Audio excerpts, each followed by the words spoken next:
ਬਹੁਤ ਬਹੁਤ ਸਵਾਗਤ ਹੈ। ਇਹ ਹੈ ਦ ਨਵਜੋਤ ਢਿੱਲੋਂਵਾਲ ਲੈ ਕੇ ਹਾਜ਼ਰ ਹੋਈਆਂ ਕੁਝ ਖਿਆਲ ਕੁਝ ਸਵਾਲ।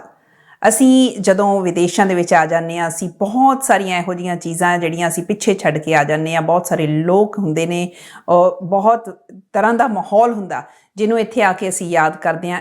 ਵੱਖਰੀ ਤਰ੍ਹਾਂ ਦਾ ਉਦਰੇਵਾਂ ਵੀ ਮਹਿਸੂਸ ਕਰਦੇ ਹਾਂ। ਅਤੇ ਅੱਜ ਖਾਸ ਕਰਕੇ ਉਸ ਉਦਰੇਵੇਂ ਦੀ ਗੱਲ ਕਰਨੀ ਆ ਜਿਹੜਾ ਸਾਹਿਤ ਦੇ ਨਾਲ ਸਿੱਧਾ ਸੰਬੰਧਿਤ ਹੈ। ਲਿਟਰੇਰੀ ਸਰਕਲਸ ਦੇ ਲੋਕ ਇੱਥੇ ਆ ਕੇ ਆਪਣੇ ਵਰਗੇ ਹੀ ਕੁਝ ਲੋਕਾਂ ਨੂੰ ਲੱਭਣਾ ਸ਼ੁਰੂ ਕਰ ਦਿੰਦੇ ਨੇ, ਕਿਉਂਕਿ ਉਹ ਸੰਵਾਦ ਕਰਨਾ ਚਾਹੁੰਦੇ ਨੇ, ਉਹ ਕੁਝ ਲਿਖਦੇ ਨੇ, ਕੁਝ ਰਚਦੇ ਨੇ, ਉਹ ਕੁਝ ਸੁਣਨਾ ਚਾਹੁੰਦੇ ਹੁੰਦੇ ਆ, ਕੁਝ ਸੁਣਾਉਣਾ ਚਾਹੁੰਦੇ ਹੁੰਦੇ ਆ। ਇਸ ਲਈ ਬਹੁਤ ਜ਼ਰੂਰੀ ਹੁੰਦਾ ਕਿ ਉਹੋ ਜਿਹੇ ਲੋਕਾਂ ਨੂੰ ਲੱਭਿਆ ਜਾ ਸਕੇ। ਪਰ ਕੀ ਇਹ ਇੰਨਾ ਸੌਖਾ ਹੁੰਦਾ? ਸ਼ਾਇਦ ਨਹੀਂ। ਅਤੇ ਅੱਜ ਇੱਕ ਇਹੋ ਜਿਹੀ ਸੰਸਥਾ ਬਾਰੇ ਮੈਂ ਤੁਹਾਡੇ ਨਾਲ ਗੱਲਬਾਤ ਛੇੜਨ ਲੱਗੀ ਹਾਂ, ਜਿਹੜੀ ਸੰਸਥਾ ਆਪਣੇ 50 ਵਰ੍ਹੇ ਪੂਰੇ ਕਰ ਚੁੱਕੀ ਹੈ ਕੈਨੇਡਾ ਦੇ ਵਿੱਚ, ਜਿਸ ਦਾ ਨਾਮ ਹੈ ਪੰਜਾਬੀ ਲੇਖਕ ਮੰਚ ਵੈਨਕੂਵਰ। ਪੰਜਾਬੀ ਲੇਖਕ ਮੰਚ ਵੈਨਕੂਵਰ ਕਿਵੇਂ ਬਣਿਆ, ਇਹਨੂੰ ਬਣਾਉਣ ਦੀ ਲੋੜ ਕਿਉਂ ਮਹਿਸੂਸ ਕੀਤੀ ਗਈ, ਅਤੇ ਇਹਨੇ ਆਪਣੇ ਪਿਛਲੇ 50 ਸਾਲਾਂ ਦੇ ਦੌਰਾਨ ਕਿਹੋ ਜਿਹੀਆਂ ਪ੍ਰਾਪਤੀਆਂ ਕੀਤੀਆਂ, ਕਿਹੜੀਆਂ ਨਵੀਆਂ ਲੀਹਾਂ ਪਾਈਆਂ। ਕੁਝ ਇਸੇ ਸਿਲਸਿਲੇ ਦੇ ਵਿੱਚ ਗੱਲਬਾਤ ਕਰਨ ਦੇ ਲਈ ਮੇਰੇ ਨਾਲ ਅੱਜ ਪੰਜਾਬੀ ਲੇਖਕ ਮੰਚ ਵੈਨਕੂਵਰ ਤੋਂ ਡਾਕਟਰ ਸਾਧੂ ਬਿਨਿੰਗ ਜੀ ਸਟੂਡੀਓ ਦੇ ਵਿੱਚ ਨੇ। ਇਹਨਾਂ ਦੇ ਨਾਲ ਗੱਲਬਾਤ ਸ਼ੁਰੂ ਕਰਦੇ ਹਾਂ। ਡਾਕਟਰ ਸਾਧੂ ਬਿਨਿੰਗ ਜੀ, ਜੀ ਆਇਆਂ ਨੂੰ। ਬਹੁਤ ਬਹੁਤ ਸ਼ੁਕਰੀਆ ਨਵਜੋਤ ਜੀ। ਸੋ ਮੈਂ ਇੱਥੋਂ ਹੀ ਗੱਲ ਸ਼ੁਰੂ ਕਰਦੀ ਹਾਂ, ਕਿਉਂਕਿ ਤੁਸੀਂ ਪੰਜਾਬੀ ਲੇਖਕ ਮੰਚ ਵੈਨਕੂਵਰ ਦੇ ਨਾਲ ਮੈਨੂੰ ਲੱਗਦਾ ਬਿਲਕੁਲ ਮੁੱਢਲੇ ਦਿਨਾਂ ਤੋਂ ਜੁੜੇ ਹੋਏ ਆ। ਇਹ ਜਿਹੜਾ ਖਿਆਲ ਸੀ, ਇਹ ਕਿਵੇਂ ਪੈਦਾ ਹੋਇਆ ਜਾਂ ਕਿਸ ਤਰ੍ਹਾਂ ਲੋੜ ਮਹਿਸੂਸ ਕੀਤੀ ਗਈ? ਉਸ ਵੇਲੇ ਮਾਹੌਲ ਕਿਹੋ ਜਿਹਾ ਸੀ? ਉਸ ਵੇਲੇ ਆਪਾਂ ਗੱਲ ਕਰ ਰਹੇ ਹਾਂ 1970 ਦੀ ਜਾਂ 60 ਦੇ ਐਂਡ 'ਤੇ ਕੁਝ ਸਾਲ ਜਿਹੜੇ ਆ 66 67 ਦੌਲੇ ਦੀ। ਅਤੇ ਉਦੋਂ ਆਪਣੇ ਲੋਕ ਇੱਥੇ ਬਹੁਤ ਥੋੜ੍ਹੇ ਸੀ ਅਜੇ। ਕੁਛ ਪੁਰਾਣੇ ਲੋਕ ਸੀਗੇ, ਕੁਛ ਨਵੀਆਂ ਜਿਹੜੀਆਂ ਪਰਿਵਾਰ ਆ ਰਹੇ ਸੀਗੇ। ਮੈਂ ਵੀ ਉਹਨਾਂ ਦੇ ਵਿੱਚ ਨਵੇਂ ਪਰਿਵਾਰਾਂ ਦੇ ਵਿੱਚ ਤਕਰੀਬਨ ਆਇਆ 67 ਦੇ ਵਿੱਚ 67 'ਚ। ਅਤੇ ਇਹਨਾਂ ਨੇ ਕੈਨੇਡਾ ਨੇ ਆਪਣੀ ਪਾਲਿਸੀ ਬਦਲੀ, ਜਿਹੜੀ ਉਹਦੇ 'ਚ ਪਹਿਲਾਂ ਤਾਂ ਬੜੀ ਨਸਲਵਾਦੀ ਸੀ ਨਾ, ਫਿਰ ਉਹ ਮੈਰਿਟ ਦੇ ਆਧਾਰ 'ਤੇ ਇਹਨਾਂ ਨੇ ਜਿਹੜਾ ਉਹ ਇਮੀਗ੍ਰੇਸ਼ਨ ਦੇਣੀ ਸ਼ੁਰੂ ਕੀਤੀ। ਉਹਦੇ ਥੱਲੇ ਆਪਣੇ ਜਿਹੜੇ ਬਹੁਤ ਸਾਰੇ ਲੋਕ ਤਕਰੀਬਨ ਖਾਸ ਤੌਰ 'ਤੇ 1970 ਅਤੇ 1972 ਦੇ 2 ਸਾਲਾਂ ਦੇ ਦੌਰਾਨ ਬਹੁਤ ਸਾਰੇ ਨੌਜਵਾਨ ਜਿਹੜੇ ਆ ਜਿਹਨਾਂ ਨੂੰ ਅਸੀਂ ਵਿਜ਼ਟਰ ਕਹਿੰਦੇ ਆ, ਉਹ ਵਿਜ਼ਟਰ ਦੇ ਤੌਰ 'ਤੇ ਇੱਥੇ ਆਏ। ਅਤੇ ਇੱਥੇ ਆ ਕੇ ਉਹਨਾਂ ਨੂੰ ਮਤਲਬ ਇਹ ਇਸ ਗੱਲ ਦੀ ਖੁਦ ਸੀ ਕਿ ਉਹ ਇੱਥੇ ਆ ਕੇ ਜੇ ਉਹਨਾਂ ਨੂੰ ਮੁਲਕ ਚੰਗਾ ਲੱਗਦਾ ਤਾਂ ਇੱਥੇ ਰਹਿਣ ਲਈ ਉਹ ਕੋਸ਼ਿਸ਼ ਕਰ ਸਕਦੇ ਆ। ਸੋ ਉਸ ਸਮੇਂ ਦੌਰਾਨ ਬਹੁਤ ਸਾਰੇ ਲੋਕ ਜਿਹੜੇ ਆਏ, ਨੌਜਵਾਨ ਖਾਸ ਤੌਰ 'ਤੇ, ਉਹ ਪਿੱਛੋਂ ਪੜ੍ਹਦੇ ਆਏ ਸੀ। ਉਹ ਮਤਲਬ ਸਿਆਸੀ ਤੌਰ 'ਤੇ ਵੀ ਪੂਰੇ ਚੇਤਨ ਸੀ, ਔਰ ਉਹਨਾਂ ਦੇ ਵਿੱਚ ਬਹੁਤ ਸਾਰੇ ਜਿਹੜੇ ਆ ਉਹ ਸਾਹਿਤ ਨਾਲ ਸੰਬੰਧ ਰੱਖਣ ਵਾਲੇ ਵੀ ਸੀ, ਕਿਉਂਕਿ ਉਹ ਬਹੁਤੇ ਮਤਲਬ ਕਾਲਜਾਂ ਦੇ ਵਿੱਚੋਂ, ਯੂਨੀਵਰਸਿਟੀ 'ਚੋਂ ਪੜ੍ਹਦੇ ਆਏ ਸੀ, ਡਿਗਰੀਆਂ ਲੈ ਕੇ ਆਏ ਸੀ, ਕੁਛ ਅਜੇ ਲੈ ਰਹੇ ਸੀ। ਸੋ ਉਹਦੇ ਵਿੱਚ ਮਤਲਬ ਸਾਡੇ ਇੱਥੇ 1966 ਦੇ ਵਿੱਚ 64 ਦੇ ਵਿੱਚ ਗੁਰਚਰਨ ਰਾਮਪੁਰੀ ਜਿਹੜੇ ਪਹਿਲਾਂ ਹੀ ਉੱਥੇ ਮਤਲਬ ਸਥਾਪਿਤ ਕਵੀ ਸੀਗੇ ਪੰਜਾਬ ਦੇ ਵਿੱਚ, ਉਹਨਾਂ ਦੀਆਂ ਕਿਤਾਬਾਂ ਵੀ 1-2 ਛਪ ਚੁੱਕੀਆਂ ਸੀਗੀਆਂ, ਉਹ ਇੱਥੇ ਆਏ। ਇਸੇ ਤਰ੍ਹਾਂ ਹੀ ਗੁਰਮੇਲ ਸਿੱਧੂ ਸੀਗੇ ਜਿਹੜੇ ਕਾਫੀ ਬਾਅਦ ਦੇ ਵਿੱਚ ਉਹਨਾਂ ਨੇ ਮਤਲਬ ਆਪਣਾ ਵਿਗਿਆਨ ਦੇ ਵਿੱਚ ਵੀ ਅਤੇ ਪੰਜਾਬੀ ਸਾਹਿਤ ਦੇ ਵਿੱਚ ਵੀ ਨਾਮ ਬਣਾਇਆ। ਕੁਛ ਹੋਰ ਲੋਕ ਸੀ ਇੱਥੇ ਜਿਹੜੇ ਬਲਦੇਵ ਦੂੜੇ ਸੀ, ਮਤਲਬ ਇਸੇ ਤਰ੍ਹਾਂ ਹੀ ਗਿੱਲ ਮੋਹਰਾਂ ਵਾਲੀ ਸੀ।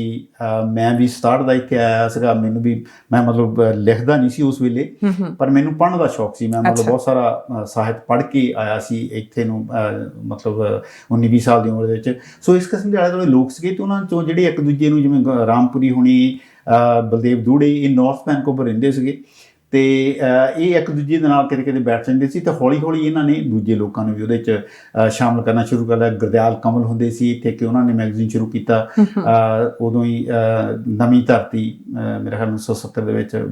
ਸੋ ਜਿਹੜੇ ਪਹਿਲਾਂ ਇਹ ਮਤਲਬ ਉੱਦਾਂ ਹੀ ਕਿਤੇ ਬੈਠ ਲੈਣਾ, ਉਹਨੂੰ ਫਿਰ ਹੌਲੀ ਹੌਲੀ ਇਹ ਥੋੜ੍ਹੀਆਂ ਰੈਗੂਲਰ ਹੋ ਗਈਆਂ। ਅਤੇ ਮਹਿਸੂਸ ਕੀਤਾ ਕਿ ਵੀ ਆਪਾਂ ਨੂੰ ਕੋਈ ਜਿਹੜੀ ਜਥੇਬੰਦੀ ਬਣਾਉਣੀ ਚਾਹੀਦੀ ਹੈ, ਜਿਹੜੇ ਕਿਉਂਕਿ ਸਾਰੇ ਸਾਹਿਤ ਨਾਲ ਕੋਈ ਨਾ ਕੋਈ ਸਿੱਧਾ ਸੰਬੰਧ ਰੱਖਣ ਵਾਲੇ ਲੋਕ ਸੀਗੇ ਇਹ। ਅਤੇ ਸੋ ਉਹਨਾਂ ਨੇ ਮਤਲਬ 1973 ਦੇ ਵਿੱਚ, ਜੁਲਾਈ 1973 ਦੇ ਵਿੱਚ, ਪਹਿਲਾਂ ਉੱਦਾਂ ਮਿਲਦੇ ਰਹੇ ਮਤਲਬ ਇਨਫੋਰਮਲ ਤੌਰ 'ਤੇ, ਫਿਰ ਫਾਰਮਲੀ ਮਤਲਬ ਇਹ ਕੀਤਾ ਵੀ ਆਪਾਂ ਇਹਨੂੰ ਇੱਕ ਜਥੇਬੰਦੀ ਦਾ ਰੂਪ ਦੇਈਏ। ਅੱਛਾ, ਹੈ ਨਾ।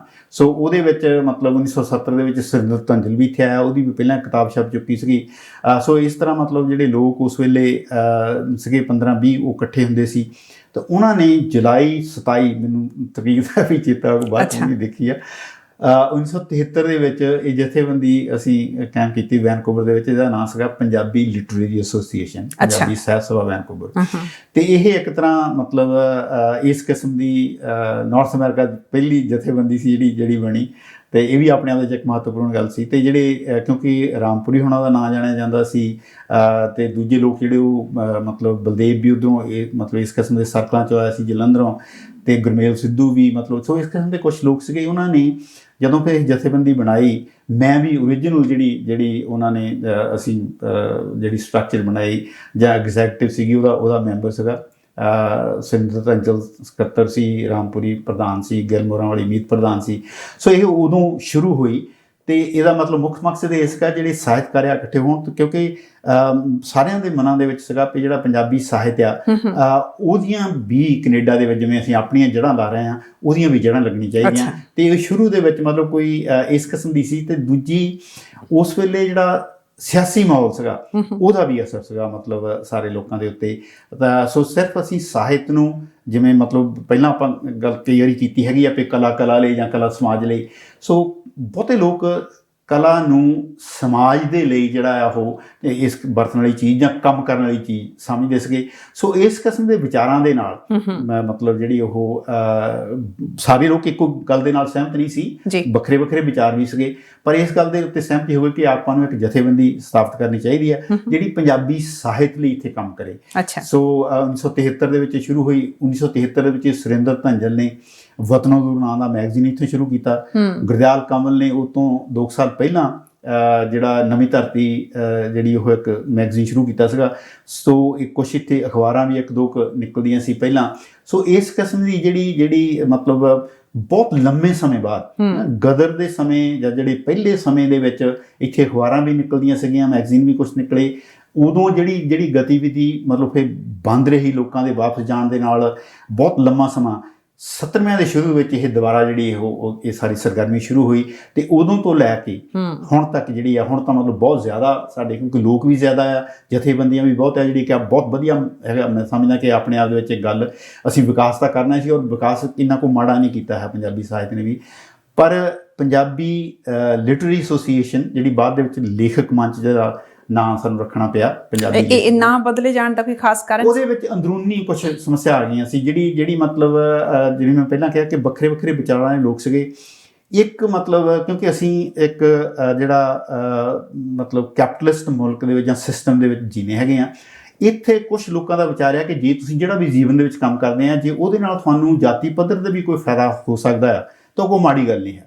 ਹੈ ਨਾ, ਜਿਹੜਾ ਵੀ ਤੁਸੀਂ ਸਮਾਜ ਲਈ ਕੰਮ ਕਰਦੇ ਆ, ਜੇ ਫਰਜ਼ ਕਰ ਲਓ ਮਤਲਬ ਤੁਸੀਂ ਕਿਸੇ ਪਾਸੇ ਵੀ ਕੋਈ ਉਸ ਕਿਸਮ ਦਾ ਕੰਮ ਕਰਦੇ ਆ, ਤੇ ਜੇ ਉਹਦੇ ਨਾਲ ਤੁਹਾਡੇ ਆਪਣੇ ਜਿਹੜਾ ਤੁਹਾਡਾ ਆਪਣਾ ਕੋਈ ਧੰਦਾ ਹੈਗਾ ਆ ਉਹਨੂੰ ਵੀ ਕੁਝ ਫਾਇਦਾ ਮਿਲ ਸਕਦਾ ਤਾਂ ਕੋਈ ਮਾੜੀ ਗੱਲ ਨਹੀਂ। ਦੂਜੇ ਲੋਕ ਸਮਝਦੇ ਸੀ ਵੀ ਇਦਾਂ ਦੀ ਗੱਲ ਕੋਈ ਨਹੀਂ ਹੋਣੀ ਚਾਹੀਦੀ। ਸੋ ਸਪਲਿਟ ਹੋ ਗਈ ਸੀ, ਸਪਲਿਟ ਹੋ ਗਈ ਸੀਗੀ।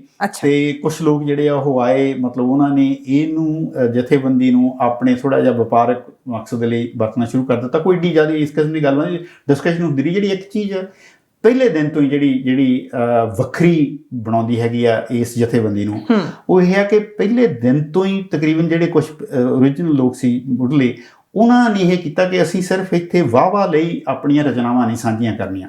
ਅਸੀਂ ਇੱਥੇ ਆਉਣਾ ਆ, ਰਚਨਾ ਪੜ੍ਹਨੀ ਆ, ਤੇ ਦੂਜੇ ਲੋਕਾਂ ਨੂੰ ਪੂਰਾ ਹੱਕ ਆ ਉਹਦੇ ਬਾਰੇ ਸਵਾਲ ਜਵਾਬ ਕਰਨ ਦਾ। ਔਰ ਮੈਂ ਸਮਝਦਾ ਕਿ ਇਹ ਇੱਕ ਜਿਹੜੀ ਸਿਫਤ ਲਿਟਰੇਰੀ ਐਸੋਸੀਏਸ਼ਨ ਤੇ ਲੇਖਕ ਮੰਚ ਦੀ, ਉਹ ਜਿਹਨੇ ਮਤਲਬ ਇਸ ਵੇਲੇ ਬਹੁਤ ਲੋਕੀ ਪ੍ਰਭਾਵਿਤ ਹੈ ਇਸ ਗੱਲ ਤੋਂ। ਮੈਂ ਤਾਂ ਪਹਿਲੇ ਦਿਨ ਤੋਂ ਹੀ ਸੀਗਾ ਕਿ ਮੈਂ ਤਾਂ ਸਿੱਖਿਆ ਹੀ ਐਕਚੁਅਲੀ ਇਸ ਜਥੇਬੰਦੀ ਤੋਂ, ਇਹਦੇ ਵਿੱਚ ਕੋਈ ਸ਼ੱਕ ਨਹੀਂ ਹੈ। ਮੈਂ ਆਪਣੇ ਆਪ ਨੂੰ ਜੇ ਮਤਲਬ ਲੇਖਕ ਸਮਝਦਾ ਜਿੱਦਾਂ ਦਾ ਵੀ ਹਾਂ, ਤੇ ਮੈਂ ਮਤਲਬ ਇਸੇ ਹੀ ਜਥੇਬੰਦੀ ਦੇ ਰਾਹੀਂ ਸਭ ਕੁਝ ਸਿੱਖਿਆ ਹੈਗਾ ਆ। ਇੱਥੇ ਮੈਂ ਕਿੰਨੇ ਕੁ ਮੈਂਬਰ ਨੇ ਇਸ ਵੇਲੇ ਇਸ ਜਥੇਬੰਦੀ? ਇਸ ਵੇਲੇ ਤਕਰੀਬਨ ਸਾਡੇ ਜਿਹੜੇ ਮੈਂਬਰ ਮੇਰਾ ਖਿਆਲ 40 ਦੇ ਦੁਆਲੇ ਹੈ। ਇਹ ਸਾਰੇ ਵੈਨਕੂਵਰ ਤੋਂ ਹੀ ਨੇ? ਹਾਂ, BC ਤੋਂ ਹੀ। ਹਾਂ, ਇਸ ਮਤਲਬ ਗ੍ਰੇਟਰ ਵੈਨਕੂਵਰ ਤੋਂ। ਤੇ ਤਕਰੀਬਨ ਇਸ ਕਿਸਮ ਦਾ ਨੰਬਰ ਰਿਹਾ। ਤੇ ਮਤਲਬ ਉਦਾਂ ਤਾਂ ਮਤਲਬ ਜੇ ਤੁਸੀਂ ਦੇਖੋ ਹੁਣ ਤੱਕ ਸਾਡੇ ਨਾਲ ਤਕਰੀਬਨ 150 ਤੋਂ ਉੱਤੇ ਲੋਕ ਜਿਹੜੇ ਉਹ ਜੁੜਦੇ ਰਹੇ ਆ।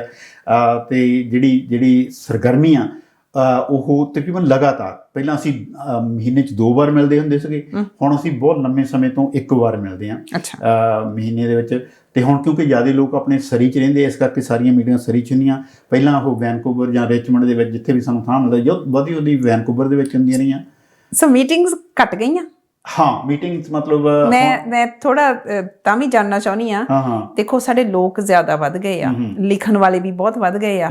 ਹੈਰਾਨੀ ਇਸ ਗੱਲ ਦੀ ਵੀ ਆ ਕਿ ਬਹੁਤ ਸਾਰੀਆਂ ਹੋਰ ਸਾਹਿਤ ਸਭਾਵਾਂ ਵੀ ਬਣ ਗਈਆਂ। ਕੀ ਕਾਰਨ ਹੈ ਕਿ ਗਜ਼ਲ ਵਾਲਿਆਂ ਦੀ ਵੱਖਰੀ ਆ ਜਾਂ ਪੰਜਾਬੀ ਲੇਖਕ ਮੰਚ ਵੱਖਰਾ ਹੈ, ਇੱਕ ਕੋਈ ਵਿਚਾਰ ਮੰਚ ਹੋਰ ਵੱਖਰਾ ਹੈ, ਇੱਕ ਹੋਰ ਕੋਈ ਸਾਹਿਤਕ, ਮੇਰੇ ਖਿਆਲ ਦਰਜਨਾਂ ਹੀ ਇਹੋ ਜਿਹੀਆਂ ਜਥੇਬੰਦੀਆਂ ਬਣੀਆਂ ਹੋਈਆਂ। ਇਹਦੀ ਵਜ੍ਹਾ ਕੀ ਹੈ? ਇੱਕ ਟਾਈਮ ਇਹੋ ਜਿਹਾ ਸੀ ਜਦੋਂ ਤੁਸੀਂ ਇੱਕ ਨੂੰ ਤਰਸਦੇ ਸੀ ਕਿ ਅਸੀਂ ਇੱਕ ਥਾਂ ਇਕੱਠੇ ਹੋ ਜਾਈਏ, ਤੇ ਇਹ ਇਸ ਤਰ੍ਹਾਂ ਇੰਨੀਆਂ ਜ਼ਿਆਦਾ ਜਥੇਬੰਦੀਆਂ ਬਣਨਾ ਇਹ ਕੋਈ ਚੰਗਾ ਸੰਕੇਤ ਹੈ ਜਾਂ ਇਹਨੂੰ ਤੁਸੀਂ ਕਿਸੇ ਹੋਰ ਤਰੀਕੇ ਨਾਲ ਦੇਖਦੇ ਹੋ? ਮੈਂ ਇਹਨੂੰ ਮਤਲਬ ਕਿਸੇ ਨਾ ਪੱਖੀ ਤਰੀਕੇ ਨਾਲ ਨਹੀਂ ਦੇਖਦਾ ਹੈ। ਸ਼ੁਰੂ ਦੇ ਵਿੱਚ ਜਿਵੇਂ ਮੈਂ ਦੱਸ ਰਿਹਾ ਸੀਗਾ ਕਿ ਸਾਡੀ ਜਿਹੜੀ ਇੱਕ ਖਾਸ ਵੱਖਰੀ ਗੱਲ ਸੀ ਇਸ ਜਥੇਬੰਦੀ ਦੀ ਸ਼ੁਰੂ ਤੋਂ ਹੀ, ਉਹ ਸੀ ਕਿ ਅਸੀਂ ਇੱਕ ਦੂਜੇ ਦੀ ਆਲੋਚਨਾ ਕਰਦੇ ਸੀਗੇ। ਠੀਕ ਹੈ ਨਾ। ਕੁਛ ਲੋਕ ਉਸ ਮਤਲਬ ਆਲੋਚਨਾ ਨੂੰ ਪੰਜਾਬੀ ਦੇ ਵਿੱਚ, ਕਿਉਂਕਿ ਪੰਜਾਬੀ ਦੇ ਵਿੱਚ ਇੱਕ ਵੱਖਰਾ ਮਾਹੌਲ ਰਿਹਾ ਹੁਣ ਵੀ ਆ, ਵੀ ਤੁਸੀਂ ਆਪਣੀ ਕਵਿਤਾ ਸੁਣਾ ਕੇ ਤੇ ਲੋਕਾਂ ਨੇ ਵਾਹਵਾ ਕਰਨੀ ਹੈਗੀ ਆ, ਉਹਦੇ ਤੇ ਕਿੰਤੂ ਪਰੰਤੂ ਕੋਈ ਨਹੀਂ ਕਰਨਾ। ਤੁਸੀਂ ਜੋ ਕੁਛ ਕਹਿ ਦਿੱਤਾ ਤੁਸੀਂ ਕਹਿ ਦਿੱਤਾ ਨਾ। ਤੇ ਸਾਡਾ ਸੀਗਾ ਵੀ ਜੇ ਤੁਸੀਂ ਇਸ ਜਥੇਬੰਦੀ 'ਚ ਆ ਕੇ ਕਵਿਤਾ ਮਤਲਬ ਕੋਈ ਆਪਣੀ ਚੀਜ਼ ਸਾਂਝੀ ਕਰਨੀ ਹੈ ਲਿਖਤ, ਤੇ ਉਹਦੇ ਤੇ ਕੁਐਸਚਨ ਮਤਲਬ ਜਿਹੜੇ ਉਹ ਵਿਚਾਰ ਵੀ ਹੋਣਾ ਚਾਹੀਦਾ। ਹਾਂ, ਕੁਛ ਲੋਕਾਂ ਨੂੰ ਇਹ ਪਸੰਦ ਨਹੀਂ ਸੀ। ਬਹੁਤ ਸਾਰੇ ਲੋਕ ਜਿਹੜੇ ਲੇਖਕ ਮੰਚ ਜਾਂ ਜਿਹੜੀ ਲਿਟਰੇਰੀ ਐਸੋਸੀਏਸ਼ਨ ਨਾਲ ਜੁੜੇ ਔਰ ਛੱਡ ਗਏ ਇਸ ਕਰਕੇ, ਉਹਨਾਂ ਨੂੰ ਇਹ ਗੱਲ ਪਸੰਦ ਨਹੀਂ ਸੀ। ਇੱਕ ਤਾਂ ਆਪਣੇ ਵੀ ਮਤਲਬ ਬਹੁਤ ਪੁਰਾਣਾ ਵੀ ਹੈ ਨਾ, ਗੁਰੂ ਸ਼ਿਸ਼ ਵਾਲਾ ਵੀ ਜਿਹੜੇ ਥੋੜ੍ਹੇ ਜਿਹੇ ਸਥਾਪਿਤ ਹੋ ਜਾਂਦੇ ਆ ਲੇਖਕ, ਉਹ ਚਾਹੁੰਦੇ ਆ ਵੀ ਉਹਨਾਂ ਦੇ ਗਾਹਾਂ ਚੇਲੇ ਬਣਨ ਨਾ। ਸਾਡੇ ਮਨ 'ਚ ਇਸ ਕਿਸਮ ਦਾ ਕੁਛ ਨਹੀਂ ਸੀਗਾ। ਅਸੀਂ ਪਹਿਲੇ ਦਿਨ ਤੋਂ ਥੋੜ੍ਹੀ ਜਿਹੀ ਗਲਤ ਭਾਵਨਾ ਨਾਲ।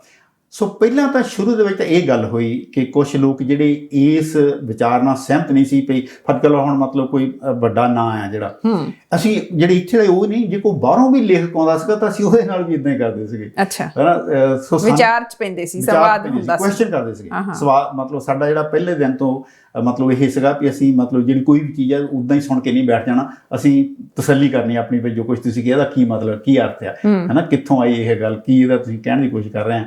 ਕੁਛ ਲੋਕਾਂ ਨੂੰ ਇਹ ਗੱਲ ਪਸੰਦ ਨਹੀਂ ਸੀ, ਹੁਣ ਵੀ ਪਸੰਦ ਨਹੀਂ ਹੈ ਨਾ।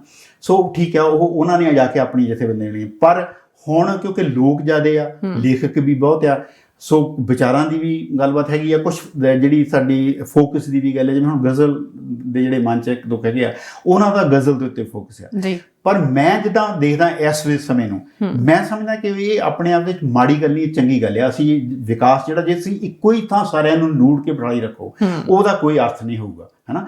ਜਿੱਥੇ ਜਿਹਦਾ ਕਿਸੇ ਦਾ ਜੀ ਕਰਦਾ ਆ ਉਸ ਜਥੇਬੰਦੀ 'ਚ ਜਾਂਦਾ ਆ, ਵਧੀਆ ਗੱਲ ਆ। ਕੁਛ ਲੋਕ ਜਿਹੜੇ ਸਾਰੀਆਂ ਜਥੇਬੰਦੀਆਂ ਜਾਂਦੇ ਬੜੀ ਖੁੱਲ੍ਹ ਦੇ ਨਾਲ, ਮੈਨੂੰ ਵਧੀਆ ਲੱਗਦੀ ਗੱਲ। ਸੋ ਜੇ ਮਤਲਬ ਕਿਸੇ ਦੇ ਵਿਚਾਰ ਸਿਰਫ ਗਜ਼ਲ ਤੱਕ ਹੀ ਮਤਲਬ ਨਾ ਉਹ ਰੱਖਣੀ ਚਾਹੁੰਦੇ ਤਾਂ ਬਹੁਤ ਵਧੀਆ ਗੱਲ ਆ। ਪਰ ਜਿਹੜੀ ਇੱਕ ਵਧੀਆ ਗੱਲ ਹੈਗੀ ਆ, ਘੱਟੋ ਘੱਟ ਮੈਂ ਸਮਝਦਾ, ਹੋ ਸਕਦਾ ਮੈਂ ਗਲਤ ਵੀ ਹੋਵਾਂ ਇਹਦੇ ਬਾਰੇ, ਕਿਉਂਕਿ ਮੈਂ ਬਹੁਤ ਜ਼ਿਆਦਾ ਇਹਦੇ ਬਾਰੇ ਕੋਈ ਇੱਦਾਂ ਦੀ ਖੋਜ ਨਹੀਂ ਕੀਤੀ, ਵੀ ਸ਼ਾਇਦ ਦੂਜਿਆਂ ਥਾਂ ਦੇ ਮੁਕਾਬਲੇ ਤੇ ਗ੍ਰੇਟਰ ਵੈਨਕੂਵਰ ਦੇ ਵਿੱਚ ਇਹ ਗੱਲ ਇੱਕ ਵਧੀਆ ਹੈਗੀ ਆ ਕਿ ਅਸੀਂ ਇੱਕ ਦੂਜੇ ਦੀਆਂ ਲੱਤਾਂ ਨਹੀਂ ਖਿੱਚਦੇ ਹੁਣ, ਆਪੋ ਆਪਣਾ ਕੰਮ ਕਰਦੇ ਆ। ਉਹਦੇ ਨਾਲ ਕਿਸੇ ਕਿਸਮ ਦੀ ਕੋਈ ਇਹ એનર્ਜੀ ਜਿਹੜੀ ਆ ਸਾਡੀ ਉਹ ਇੱਦਾਂ ਦੀ ਥਾਂ ਉਹ ਜਾਇਆ ਨਹੀਂ ਹੋ ਰਹੀ, ਜਿਹੜਾ ਕਿ ਅਸੀਂ ਮਤਲਬ ਉੱਦਾਂ ਹੀ ਫਜ਼ੂਲ ਇੱਕ ਦੂਜੇ ਨੂੰ ਇਹ ਨਹੀਂ ਚੰਗਾ ਕਰਦੇ ਜਾਂ ਇਹਨਾਂ ਨੂੰ ਕੁਛ ਪਤਾ ਨਹੀਂ, ਇੱਦਾਂ ਦੀ ਗੱਲਬਾਤ ਮੈਨੂੰ ਨਹੀਂ ਕਿਸੇ ਪਾਸੇ ਸੁਣਦੀ। ਲੇਖਕ ਮੰਚ ਦੇ ਵਿੱਚ ਕਦੀ ਅਸੀਂ ਇਸ ਕਿਸਮ ਦੀ ਗੱਲਬਾਤ ਨਹੀਂ ਸੁਣੀ ਜਾਂ ਹੋਣ ਦਿੱਤੀ ਕਿ ਤੁਸੀਂ ਕਿਸੇ ਦੂਜੀ ਜਥੇਬੰਦੀ ਬਾਰੇ ਚੰਗਾ ਜਾਂ ਮਾੜਾ ਕਹੋ। ਤੁਸੀਂ ਆਏ ਆ ਉੱਥੇ, ਆਪਣੀ ਰਚਨਾ ਪੜ੍ਹੋ, ਉਹਦੇ ਬਾਰੇ ਗੱਲਬਾਤ ਕਰੋ, ਰਚਨਾ ਦੇ ਉੱਤੇ ਪੂਰੀ ਖੁੱਲ੍ਹ ਕੇ ਹੋਣੀ ਚਾਹੀਦੀ ਆ। ਸੋ ਜਿਹੜੇ ਲੋਕ ਇਹ ਗੱਲ ਸਮਝ ਗਏ ਸ਼ੁਰੂ ਤੋਂ, ਜਿਵੇਂ ਫਤਿਹਗੜ੍ਹ ਮੈਂ ਤੁਹਾਨੂੰ ਉਦਾਹਰਨ ਦੇ ਤੌਰ 'ਤੇ ਦੱਸਾਂ, ਅਜਮੇਰ ਰੋਡੇ, ਅਸੀਂ ਉਹ ਵੀ 1974 ਤੇ ਇੱਥੇ ਆਏ ਹੋਆ, ਮੈਂ 73 ਆਇਆ ਸੀ। ਅਸੀਂ ਉਦੋਂ ਦੇ ਮਤਲਬ ਇਸ ਜਥੇਬੰਦੀ ਦੇ ਵਿੱਚ ਇਕੱਠੇ ਹੈਗੇ ਹਾਂ। ਠੀਕ ਹੈ। ਸਾਡੇ ਬਹੁਤ ਘੱਟ ਵਿਚਾਰ ਮਿਲਦੇ ਹੈਗੇ ਇੱਕ ਦੂਜੇ ਨਾਲ, ਹੈ ਨਾ।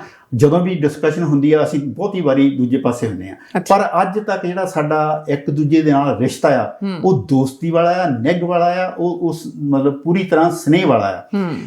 ਇਸ ਕਿਸਮ ਦੀ ਗੱਲਬਾਤ ਬਹੁਤ ਲੋਕਾਂ ਦੇ ਵਿੱਚ ਹੈਗੀ ਆ, ਕੁਛ ਲੋਕਾਂ ਦੇ ਵਿੱਚ ਨਹੀਂ। ਉਹ ਜਦੋਂ ਤੁਸੀਂ ਉਹਨਾਂ ਦੀ ਗੱਲ ਕੋਈ ਮਤਲਬ ਕੁਛ ਲੋਕ ਤੁਹਾਨੂੰ ਦੱਸ ਦੇਣਗੇ, ਸਾਡੇ ਹੁਣ ਜਿਹੜੇ ਮੈਂਬਰ ਆ ਉਹਨਾਂ 'ਚੋਂ ਕਈ ਇੱਦਾਂ ਦੇ, ਉਹ ਕਹਿੰਦੇ ਵੀ ਅੱਗੇ ਜਦੋਂ ਮੈਂ ਪਹਿਲੀ ਵਾਰੀ ਇੱਥੇ ਆਇਆ ਤਾਂ ਤੁਸੀਂ ਤਾਂ ਮੇਰੇ ਤੇ ਕੁਐਸਚਨ ਕੀਤਾ, ਮੈਨੂੰ ਇਹ ਚੰਗਾ ਲੱਗਾ, ਫਿਰ ਕਈ ਸਾਲ ਆਏ ਨਹੀਂ ਮੁੜ ਕੇ, ਫਿਰ ਦੁਬਾਰਾ ਪਰਸਨਲੀ ਲੈ ਲੈਂਦੇ ਉਸ ਚੀਜ਼ ਨੂੰ ਬਹੁਤ ਜ਼ਿਆਦਾ। ਉਹ ਤੁਹਾਨੂੰ ਸਿੱਖਣੀ ਪੈਂਦੀ ਇਹ ਗੱਲ ਵੀ ਜੇ ਤੁਹਾਨੂੰ ਹੱਕ ਹੈ ਕਿਸੇ ਦੇ ਕੁਐਸਚਨ ਕਰਨ ਦਾ ਤਾਂ ਅਗਲੇ ਨੂੰ ਤੁਹਾਡੇ ਤੇ ਕਰਨ ਦਾ ਵੀ ਹੱਕ ਹੈਗਾ। ਅਸੀਂ ਇਹ ਹੱਕ ਸਾਰਿਆਂ ਨੂੰ ਦੇਣਾ ਚਾਹੁੰਦੇ ਹਾਂ। ਤੇ ਪੰਜਾਬੀ ਲੇਖਕ ਮੰਚ ਦੇ ਜਿਹੜੇ ਲੋਕ ਮੈਂਬਰ ਬਣਦੇ ਆ, ਉਹ ਸਿਰਫ ਲੇਖਕ ਨੇ ਜਾਂ ਕੋਈ ਹੋਰ ਲੋਕ ਵੀ ਨੇ? ਨਹੀਂ, ਕੋਈ ਵੀ ਬਣ ਸਕਦਾ, ਮਤਲਬ ਪਾਠਕ ਵੀ ਕਹਿ ਸਕਦੇ ਆ, ਸਰੋਤੇ ਵੀ। ਉਹਦੀਆਂ ਕੋਈ ਕੰਡੀਸ਼ਨਸ ਰੱਖੀਆਂ ਹੋਈਆਂ? ਕੋਈ ਕੰਡੀਸ਼ਨਸ ਨਹੀਂ। ਮਤਲਬ ਜੇ ਤੁਸੀਂ ਸਾਹਿਤ ਦੇ ਨਾਲ ਸ਼ੌਕ ਰੱਖਦੇ ਆ ਤੇ ਤੁਸੀਂ ਮਤਲਬ ਸਾਡੀ ਬੜੀ, ਮੇਰਾ ਖਿਆਲ ਹੁਣ $20 ਹੈ, ਅੱਗੇ $10 ਪਹਿਲੇ ਸ਼ੁਰੂ ਦੇ ਵਿੱਚ $2 ਸਾਡੀ ਸੀਗੀ ਜਿਹੜੀ ਮੈਂਬਰਸ਼ਿਪ ਆ ਸਾਲ ਦੀ।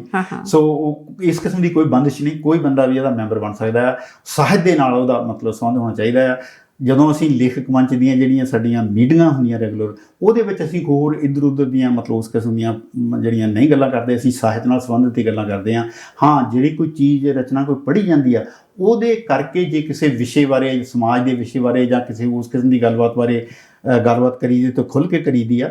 ਪਰ ਉੱਦਾਂ ਅਸੀਂ ਮਤਲਬ ਜਿਹੜਾ ਸਾਹਿਤ ਦੇ ਨਾਲ ਹੀ ਆਪਣਾ ਸੰਬੰਧ ਜਿਹੜਾ ਉਹ ਰੱਖਣ ਦੀ ਕੋਸ਼ਿਸ਼ ਕਰਦੇ ਹੈਗੇ ਹਾਂ। ਅਤੇ ਹੁਣ ਤੱਕ ਮੈਂ ਸਮਝਦਾ ਕਿ ਸਾਡਾ ਜਿਹੜਾ ਇਹ ਤਜਰਬਾ ਹੈ ਕਾਫੀ ਕਾਮਯਾਬ ਰਿਹਾ। ਪਹਿਲੀ ਤਾਂ ਗੱਲ ਹੈ ਕਿ 50 ਸਾਲ ਲਗਾਤਾਰ ਕਿਸੇ ਸੰਸਥਾ ਦਾ ਕਾਇਮ ਰਹਿਣਾ ਹੈ ਨਾ, ਜਿਸ ਕਿਸਮ ਦਾ ਮਾਹੌਲ ਆਲੇ ਦੁਆਲੇ ਰਿਹਾ ਹੈ ਵੀ ਮਤਲਬ ਆਪਣੇ ਭਾਈਚਾਰੇ 'ਚ ਖਾਸ ਤੌਰ 'ਤੇ ਹੈ ਨਾ, ਮਤਲਬ ਈਵਨ ਤੁਸੀਂ ਧਾਰਮਿਕ ਸਥਾਨ ਵੀ ਦੇਖ ਲਓ, ਮਤਲਬ ਨਾ ਉਹ ਕਿੰਨੇ ਵੱਖਰੇ ਵੱਖਰੇ ਉਹਨਾਂ ਦੇ ਹੋ ਜਾਂਦੇ ਆ। ਸੋ ਜਿਹੜੀ ਮਤਲਬ ਸੰਸਥਾ ਦਾ ਕਿਸੇ ਦਾ ਕਾਇਮ ਰਹਿਣਾ ਲਗਾਤਾਰ 50 ਸਾਲ, ਇਹ ਮੈਂ ਸਮਝਦਾ ਕਿ ਆਪਣੇ ਆਪ ਦੇ ਵਿੱਚ ਇੱਕ ਮਾਣ ਵਾਲੀ ਗੱਲ ਆ। ਅਤੇ ਅਸੀਂ ਕੁਛ ਲੋਕ ਜਿਹੜੇ ਸ਼ੁਰੂ ਤੋਂ ਹੀ ਇਹਦੇ ਨਾਲ ਜੁੜੇ ਹਾਂ। ਅਸੀਂ ਵਿਸ਼ੇਸ਼ ਤੌਰ 'ਤੇ ਮੈਨੂੰ ਇਸ ਗੱਲ ਦਾ ਬਹੁਤ ਮਾਣ ਆ ਕਿ ਲੇਖਕ ਮੰਚ ਆ ਜਿਹੜਾ, ਭਾਵੇਂ ਅਸੀਂ ਕੋਈ ਮਤਲਬ ਇੱਦਾਂ ਦੀ ਗੱਲ ਨਹੀਂ, ਕੋਈ ਬਹੁਤ ਵੱਡੀਆਂ ਮਤਲਬ ਮਹਾਨ ਗੱਲਾਂ ਕੀਤੀਆਂ, ਪਰ ਫਿਰ ਵੀ ਅਸੀਂ ਕੁਛ ਚੀਜ਼ਾਂ ਦੇ ਉੱਤੇ ਮਾਣ ਕਰ ਸਕਦੇ ਹਾਂ। ਅਸੀਂ ਲੇਖਕ ਮੰਚ ਵੱਲੋਂ 8 ਜਿਹੜੀਆਂ ਕਿਤਾਬਾਂ ਲੇਖਕ ਮੰਚ ਵੱਲੋਂ ਛਾਪੀਆਂ, ਉਹਨਾਂ 'ਚ 2 ਕਵਿਤਾਵਾਂ ਦੀਆਂ ਆ, ਕਹਾਣੀਆਂ ਦੀਆਂ ਆ, ਵਾਰਤਕ ਦੀ ਆ, ਮਤਲਬ ਕੁਛ ਜਿਵੇਂ ਕੇਸਰ ਸਿੰਘ ਨਾਵਲਿਸਟ ਬਾਰੇ ਇੱਕ ਓਮ ਪ੍ਰਕਾਸ਼ ਸ਼ਰਮਾ ਸਾਡੇ ਮੈਂਬਰ ਹੁੰਦੇ ਸੀ, ਉਹ ਖੁਦ ਲੇਖਕ ਨਹੀਂ ਸੀਗੇ, ਉਹਨਾਂ ਬਾਰੇ ਛੋਟੀ ਅਜਮੇਰ ਹੋਣਾ ਨੇ ਸੰਵਾਦ ਕੀਤੀ ਸੀਗੀ। ਸੋ ਇਸ ਕਿਸਮ ਦੀਆਂ ਕਿਤਾਬਾਂ। ਅਤੇ ਦੂਜੀ ਗੱਲ ਹੈ ਜਿਹੜੀ ਲੇਖਕ ਮੰਚ ਦੇ ਮੈਂਬਰ ਆ ਜਿਹੜੇ, ਉਹ ਤਕਰੀਬਨ ਮਤਲਬ ਬਦਲਦੇ ਰਹੇ ਬਹੁਤ, ਪਰ ਫਿਰ ਵੀ ਕੋਈ ਤਕਰੀਬਨ ਮੈਂ ਸਮਝਦਾ 55 ਤੋਂ 60 ਤੱਕ ਨੰਬਰ ਜਿਹੜਾ ਉਹ ਲੇਖਕ ਹੈ ਜਿਨ੍ਹਾਂ ਨੇ ਕਿਤਾਬਾਂ ਆਪ ਲਿਖੀਆਂ ਅਤੇ ਛਪਾਈਆਂ ਸਾਰੇ ਜਾਨਰ ਦੇ ਵਿੱਚ ਨਾ। ਕੁਝ ਬਹੁਤੇ ਕਵੀ ਆ, ਪੰਜਾਬੀ 'ਚ ਬਹੁਤੀ ਕਵਿਤਾ ਲਿਖੀ ਜਾਂਦੀ ਆ, ਪਰ ਸਾਡੇ ਵਿੱਚ ਨਾਟਕਕਾਰ ਵੀ ਹੈਗੇ ਆ, ਸਾਡੇ ਵਿੱਚ ਨਾਵਲਕਾਰ ਵੀ ਹੈਗੇ ਆ, ਸਾਡੇ ਵਿੱਚ ਵਾਰਤਕ ਲਿਖਣ ਵਾਲੇ ਲੋਕ ਵੀ ਹੈਗੇ ਆ। ਸੋ ਜਿਹੜੀ ਮਤਲਬ ਲੋਕਾਂ ਦੀਆਂ, ਜੇ ਤੁਸੀਂ ਜਿਹੜੇ ਲੇਖਕ ਮੰਚ ਦੇ ਮੈਂਬਰ ਹੈਗੇ ਆ ਪਿਛਲੇ 50 ਸਾਲਾਂ ਦੇ ਵਿੱਚ, ਉਹਨਾਂ ਦੀ ਕਿਤਾਬਾਂ ਦੀ ਗਿਣਤੀ ਕਰੋ ਤਾਂ ਉਹ ਤਕਰੀਬਨ 350-400 ਦੇ ਦੁਆਲੇ ਰਫਲੀ ਇੰਨੀ ਹੋ ਜਾਂਦੀ ਆ। ਅਤੇ ਮੈਂ ਸਮਝਦਾ ਕਿ ਆਪਣੇ ਆਪ ਦੇ ਵਿੱਚ ਪੰਜਾਬੀ ਸਾਹਿਤ ਦੇ ਵਿੱਚ ਪਾਇਆ ਇੱਕ ਨਿੱਘਰ ਜਿਹੜਾ ਉਹ ਯੋਗਦਾਨ ਆ, ਅਤੇ ਇਸ ਸੰਸਥਾ ਵੱਲੋਂ ਜਿਹੜਾ ਇਹ ਪਾਇਆ ਗਿਆ। ਅਤੇ ਅਸੀਂ ਮਤਲਬ ਸਾਰੇ ਇਸ ਗੱਲ ਦਾ ਮਾਣ ਮਹਿਸੂਸ ਕਰਦੇ ਹਾਂ। ਮਤਲਬ ਕਈ ਸਾਡੇ ਵਿੱਚ ਮਤਲਬ ਗਿਆਨੀ ਕੇਸਰ ਸਿੰਘ ਸੀਗੇ, ਉਹਨਾਂ ਦੇ ਇਕੱਲਿਆਂ ਦੀਆਂ 25 ਕਿਤਾਬਾਂ ਆ, ਹੈ ਨਾ। ਸੋ ਇਸ ਕਿਸਮ ਦੇ ਵੀ ਲੇਖਕ ਹੈ ਜਿਨ੍ਹਾਂ ਦੀਆਂ ਦਰਜਨਾਂ ਤਾਂ ਬਹੁਤ ਆਉਂਦੀਆਂ, ਦਰਜਨ ਤੋਂ ਉੱਤੇ 2 ਦਰਜਨ, ਹੈ ਨਾ। ਅਜਮੇਰ ਦੀਆਂ ਵੀ ਸ਼ਾਇਦ 24 ਹੈਗੀਆਂ, ਸੁਰਜੀਤ ਕਲਸੀ ਦੀਆਂ 20-21 ਆ ਜਾਂ ਮੇਰਾ ਖਿਆਲ 22 ਤੋਂ, ਕਿਉਂਕਿ ਨਵੀਆਂ ਸ਼ਬਦ ਹੀ ਰਹਿੰਦੀਆਂ।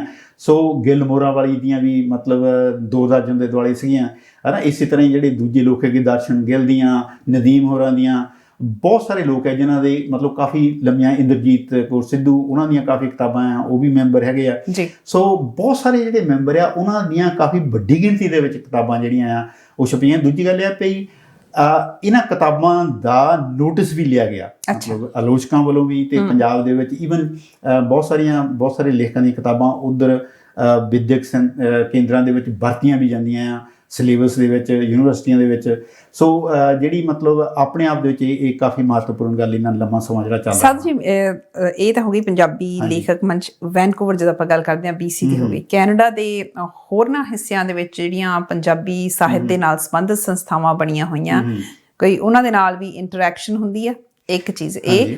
ਦੂਸਰੀ ਚੀਜ਼ ਮੈਂ ਨਾਲ ਜੁੜਦੀ ਹੀ ਇਹ ਕਰਨਾ ਚਾਹੁੰਦੀ ਹਾਂ ਕਿ ਜਿਹੜੇ ਇੱਥੋਂ ਦੇ ਲੇਖਕ ਹੈਗੇ ਆ, ਆਪਾਂ ਸਾਰੇ ਜਾਣਦੇ ਹਾਂ ਕਿ ਪ੍ਰਵਾਸੀ ਪੰਜਾਬੀ ਸਾਹਿਤ ਗਿਣਿਆ ਜਾਂਦਾ, ਕੀ ਤੁਹਾਡੀ ਇਸ ਸੰਸਥਾ ਨੇ ਉਹ ਜਿਹੜਾ ਇੱਕ ਠੱਪਾ ਲੱਗ ਚੁੱਕਾ ਹੈ ਕਿ ਪ੍ਰਵਾਸੀ ਪੰਜਾਬੀ ਸਾਹਿਤ ਆ, ਬਹੁਤ ਵਾਰੀ ਇਸ ਗੱਲ ਦੀ ਕਈ ਲੇਖਕ ਇਸ ਗੱਲ ਦੀ ਤਕਲੀਫ ਵੀ ਮਹਿਸੂਸ ਕਰਦੇ ਆ ਕਿ ਸਾਨੂੰ ਵੀ ਮੁੱਖ ਧਾਰਾ ਦੇ ਲੇਖਕ ਹੀ ਸਮਝਿਆ ਜਾਣਾ ਚਾਹੀਦਾ, ਸਾਨੂੰ ਪ੍ਰਵਾਸੀ ਕਹਿ ਕੇ ਪਰਾਏ ਜਿਹੇ ਨਹੀਂ ਕੀਤਾ ਜਾਣਾ ਚਾਹੀਦਾ।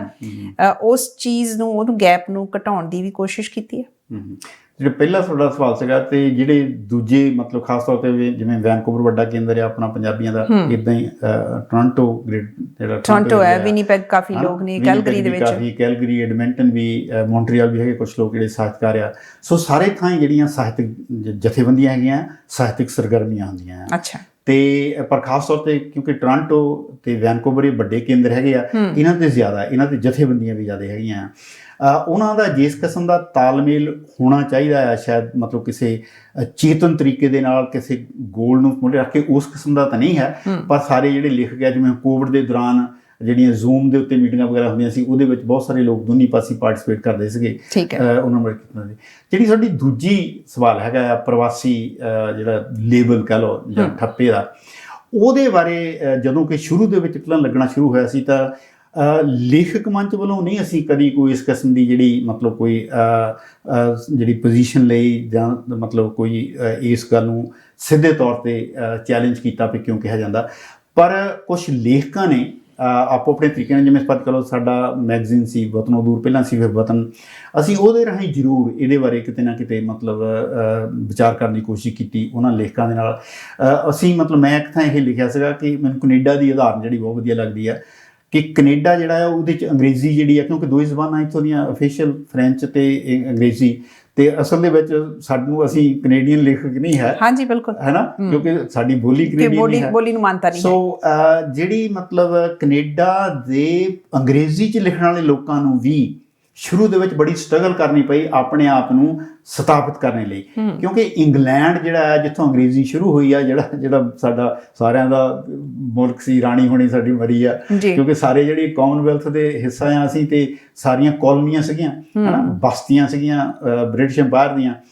ਸੋ ਉਹ ਸਮਝਦੇ ਸੀ ਕਿ ਅਸਲੀ ਜਿਹੜਾ ਅੰਗਰੇਜ਼ੀ ਦਾ ਸਾਹਿਤ ਹੈ ਉਹ ਇੰਗਲੈਂਡ ਦੇ ਵਿੱਚ ਹੀ ਲਿਖਿਆ ਜਾਂਦਾ। ਐਗਜ਼ੈਕਟਲੀ। ਤੇ ਬਾਕੀ ਜਿਹੜੇ ਮੁਲਕ ਹੈ ਜਿੱਥੇ ਫਰਕ ਲਓ, ਚਾਹੇ ਆਸਟ੍ਰੇਲੀਆ ਹੋਵੇ, ਨਿਊਜ਼ੀਲੈਂਡ, ਅਮਰੀਕਾ ਜਾਂ ਕੈਨੇਡਾ ਜਾਂ ਈਵਨ ਭਾਰਤ ਦੇ ਵਿੱਚ ਵੀ, ਇੰਡੀਆ ਦੇ ਵਿੱਚ ਵੀ ਬਹੁਤ ਲੋਕ ਜਿਹੜੇ ਆ ਉਹ ਅੰਗਰੇਜ਼ੀ 'ਚ ਲਿਖਦੇ ਆ। ਦੂਜੇ ਦਰਜੇ ਦਾ ਉਹ ਦੂਜੇ ਦਰਜੇ ਦਾ, ਉਹ ਮਤਲਬ ਆਪ ਸਿੱਧਾ ਇਹ ਕਹਿੰਦੇ ਨਹੀਂ ਸੀ, ਪਰ ਉਹਨਾਂ ਦੀ ਮਤਲਬ ਜਿਹੜੀ ਸਾਰੀ ਜਿਸ ਤਰੀਕੇ ਨਾਲ ਡਿਫਾਈਨ ਕਰਦੇ ਸੀਗੇ ਅੰਗਰੇਜ਼ੀ ਸਾਹਿਤ ਨੂੰ, ਉਹ ਇਹ ਪ੍ਰਭਾਵ ਦਿੰਦੀ ਸੀ। ਕੈਨੇਡਾ ਦੇ ਅੰਗਰੇਜ਼ੀ ਲੇਖਕਾਂ ਨੇ 50s 60s ਦੇ ਵਿੱਚ ਬੜੀ ਸਟਰਗਲ ਕੀਤੀ, ਔਰ ਹੁਣ ਇਸ ਵੇਲੇ ਇਹਨਾਂ ਸਾਰਿਆਂ ਮੁਲਕਾਂ ਦੇ ਆਪੋ ਆਪਣੀ ਹੋਂਦ ਆ, ਸਾਹਿਤ ਦੀ ਆਪਣੀ ਹੁੰਦੀ ਹੈ। ਇਸੇ ਤਰੀਕੇ ਨਾਲ ਪੰਜਾਬੀ ਦੇ ਵਿੱਚ ਵੀ ਇਹ ਥੋੜ੍ਹਾ ਜਿਹਾ ਵਰਤਿਆ, ਇਹ ਮਤਲਬ ਭਾਣਾ ਕਹਿ ਸਕਦੇ ਹਾਂ, ਕਿ ਜਿਹੜੇ ਪੰਜਾਬ 'ਚ ਰਹਿਣ ਵਾਲੇ ਲੋਕ ਸੀਗੇ ਉਹ ਆਪਣੇ ਆਪ ਨੂੰ ਅਸਲੀ ਲੇਖਕ ਸਮਝਦੇ ਸੀ, ਭਾਵੇਂ ਉਹ ਇਹ ਗੱਲ ਕਹਿੰਦੇ ਨਹੀਂ ਸੀਗੇ, ਤੇ ਦੂਜਿਆਂ ਨੂੰ ਪ੍ਰਵਾਸੀ ਕਹਿ ਕੇ ਫਿਰ ਪ੍ਰਵਾਸੀ ਦੇ ਨਾਲ ਕੁਝ ਦੂਜੀਆਂ ਵੀ ਜੋੜਦੇ ਸੀ। ਡਾਲਰ ਵਾਲੇ ਲੇਖਕ ਗਿਆ, ਡਾਲਰ ਦੇ ਕਿਤਾਬਾਂ ਛਪਾ ਲੈਂਦੇ ਆ, ਇਸ ਕਿਸਮ ਦੀਆਂ ਗੱਲਾਂ ਬਾਤਾਂ ਵੀ ਉਹਦਾ ਹਿੱਸਾ ਬਣ ਜਾਂਦੀਆਂ ਸੀਗੀਆਂ। ਸੋ ਅਸੀਂ ਕੁਝ ਲੋਕਾਂ ਨੇ ਇਹਦੇ 'ਤੇ ਆਪੋ ਆਪਣੇ ਥਾਂ ਮਤਲਬ ਜ਼ਰੂਰ ਕਿੰਤੂ ਕੀਤੇ ਕਿ ਇਹ ਗੱਲ ਮਤਲਬ ਇਹ ਨਹੀਂ, ਅਸੀਂ ਸਾਰੇ ਬਰਾਬਰ ਹਾਂ, ਅਸੀਂ ਵੀ ਮਤਲਬ ਜਿਹੜਾ ਪੰਜਾਬੀ ਸਾਹਿਤ ਦੇ ਲਈ, ਭਾਵੇਂ ਅਸੀਂ ਪੰਜਾਬ 'ਚ ਨਹੀਂ, ਜਲੰਧਰ, ਲੁਧਿਆਣੇ ਜਾਂ ਚੰਡੀਗੜ੍ਹ ਬੈਠ ਕੇ ਜਾਂ ਅੰਮ੍ਰਿਤਸਰ ਬੈਠ ਕੇ ਨਹੀਂ ਅਸੀਂ ਕੋਸ਼ਿਸ਼ ਕਰਦੇ, ਅਸੀਂ ਵੈਨਕੂਵਰ ਜਾਂ ਟੋਰਾਂਟੋ ਬੈਠ ਕੇ ਕਰਦੇ ਹਾਂ, ਪਰ ਪੰਜਾਬੀ ਸਾਹਿਤ ਦੇ ਨਾਲ ਸਾਡਾ ਵੀ ਉਸੇ ਕਿਸਮ ਦਾ ਸੰਬੰਧ ਆ। ਅਸੀਂ ਵੀ ਉਸੇ ਤਰੀਕੇ ਨਾਲ ਪੰਜਾਬੀ ਲਿਖਦੇ ਪੜ੍ਹਦੇ ਹੈਗੇ ਹਾਂ। ਹੌਲੀ ਹੌਲੀ ਮੈਂ ਸਮਝਦਾ ਕਿ ਹੁਣ ਇਹ ਗੱਲ ਉਨੀ ਨਹੀਂ ਹੈ, ਪਰ ਕਿਉਂਕਿ ਨਵੇਂ ਲੋਕ ਆਉਂਦੇ ਰਹਿੰਦੇ ਆ, ਮਤਲਬ ਹੁਣ ਲੋਕ ਉੱਥੋਂ ਆਉਂਦੇ ਵੀ ਬਹੁਤ ਆ, ਉਹ ਆਪੋ ਆਪਣੇ ਤਰੀਕੇ ਨਾਲ ਸਾਨੂੰ ਦੇਖਦੇ ਆ, ਕਰਦੇ ਆ, ਡਿਫਾਈਨ ਕਰਨ ਦੀ ਕੋਸ਼ਿਸ਼ ਕਰਦੇ ਆ। ਹੁਣ ਵੀ ਸਾਨੂੰ ਕਿਤੇ ਨਾ ਕਿਤੇ ਇਹ ਗੱਲ ਜ਼ਰੂਰ ਸੁਣਨ ਦੀ ਮਿਲਦੀ ਹੈਗੀ ਆ ਵੀ ਪ੍ਰਵਾਸੀ ਲੋਕ ਕੀ ਲਿਖਦੇ ਆ, ਕਿੱਦਾਂ ਕਰਦੇ ਆ, ਉਹਨਾਂ ਨੂੰ ਮਤਲਬ ਭੋਂ ਹੇਰਵਾ ਹੁੰਦਾ, ਜਾਂ ਉਹ ਕੁਛ ਲੋਕਾਂ ਨੇ ਇਸ ਕਿਸਮ ਦੀਆਂ ਗੱਲਾਂ ਬਣਾਈਆਂ, ਭਾਵੇਂ ਕਿ ਜਿਹੜਾ ਸਾਹਿਤ 'ਤੇ ਲਿਖਿਆ ਜਾ ਰਿਹਾ ਉਹਦੇ 'ਚੋਂ ਭੋਂ ਹੇਰਵਾ ਦੀਆਂ ਗੱਲਾਂ ਬਹੁਤ ਪਹਿਲਾਂ ਸੀਗੀਆਂ।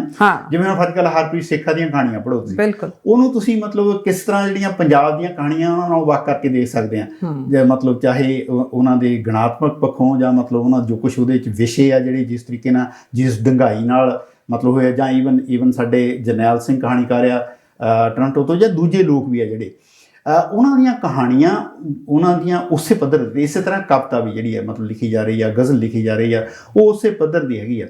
ਪਰ ਕੁਛ ਲੋਕ ਅਜੇ ਵੀ ਇਹ ਪ੍ਰਭਾਵ ਜਿਹਾ ਦੇਣ ਦੀ ਕੋਸ਼ਿਸ਼ ਕਰਦੇ ਆ ਕਿ ਅਸਲੀ ਜਿਹੜਾ ਸਾਹਿਤ ਆ ਉਹ ਪੰਜਾਬ ਦੇ ਵਿੱਚ ਆ। ਹੁਣ ਉਹਨਾਂ ਨਹੀਂ ਹੈ, ਮੈਂ ਨਹੀਂ ਇਹ ਮਹਿਸੂਸ ਕਰਦਾ। ਮੈਨੂੰ ਇਸ ਤਰ੍ਹਾਂ ਵੀ ਲੱਗਦਾ ਕਿ ਪਹਿਲਾਂ ਜਿਹੜਾ ਸੀ ਉਹ ਗੈਪ ਵੀ ਜ਼ਿਆਦਾ ਸੀ, ਉਹ ਲੋਕ ਆਪਣਾ ਲਿਖੀ ਜਾ ਰਹੇ ਸੀ, ਇੱਧਰ ਬੈਠੇ ਲੋਕ ਆਪਣਾ ਲਿਖੀ ਜਾ ਰਹੇ ਸੀ। ਜੇ ਮੈਂ ਗਲਤ ਹੋਵਾਂ ਤੁਸੀਂ ਮੈਨੂੰ ਠੀਕ ਵੀ ਕਰ ਸਕਦੇ ਹੋ। ਬਹੁਤ ਸਾਰੀਆਂ ਅੱਜ ਕੱਲ੍ਹ ਕਾਨਫਰੰਸਿਸ ਵੀ ਹੋਣੀਆਂ ਸ਼ੁਰੂ ਹੋਈਆਂ, ਬੇਸ਼ੱਕ ਉਹ ਵਪਾਰਕ ਅਦਾਰਿਆਂ ਵੱਲੋਂ ਕਰਾਈਆਂ ਜਾ ਰਹੀਆਂ, ਬਹੁਤੇ ਸਾਹਿਤਕ ਅਦਾਰੇ ਨਹੀਂ ਹੈਗੇ ਉਹ, ਜਿਹਦੇ ਵਿੱਚ ਦੋਹਾਂ ਪਾਸਿਆਂ ਦੇ ਲੇਖਕਾਂ ਨੂੰ ਇਕੱਠੇ ਹੋ ਕੇ ਰਲ ਕੇ ਬੈਠਣ ਦਾ ਮੌਕਾ ਮਿਲਿਆ। ਸ਼ਾਇਦ ਉਹ ਜਿਹੜਾ ਗੈਪ ਆ ਸ਼ਾਇਦ ਉਸ ਕਰਕੇ ਵੀ ਘਟਿਆ, ਕਿਉਂਕਿ ਉਸ ਲੈਵਲ ਦੇ ਫਿਰ ਸਾਹਿਤ ਬਾਰੇ ਵੀ ਵਿਚਾਰ ਵਟਾਂਦਰੇ ਹੋਏ ਆ।